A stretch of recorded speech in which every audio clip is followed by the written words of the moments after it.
அரசியல் கட்சிகளில் தமிழ்நாட்டில் கூட்டணின்னு சொல்லி சில கட்சிகளை சேர்க்குறாங்க. அதோடைய தலைவர்கள் தமிழ்நாட்டில் சில பேர் இருக்காங்க. வன்மம், பழிக்கு பழி வாங்குதல், அப்படிப்பட்ட குணம் உள்ளவர்களே சில கூட்டணி கட்சிகளில் தலைவராக இருக்கிறாங்க.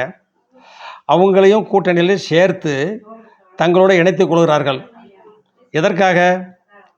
யார் அவதூறாக பேசுகிறார்கள், யார் அவதூறாக பேசவில்லை என்பதெல்லாம் தேவையில்லை. நம்மளை அவங்க திட்டுறாங்களா, உண்மையை சொல்கிறாங்களா மீடியாவில், அவங்க வீட்டில் கொண்டு போய் எதையாவது ஊற்றி விட்ருங்க அப்படிங்கிற மாதிரி ஒன்று. இது ஒரு தலைவருக்கு மேன்மையான ஒரு பொறுப்பு.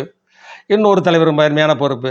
ரோட்டில் போகிறானா அடித்து தூக்கு, பைக்காக இருந்தாலும் பரவாயில்ல, அவன் லாயராக இருந்தாலும் பரவாயில்ல, பார்த்துக்கிடுவோம் அப்படின்னு சொல்லி பத்திரிகை செய்தியில் பரபரப்பாக செய்து வரணுங்கிறதுக்காக இந்த கூட்டணி கட்சிகள் இப்படி செய்கிறாங்க.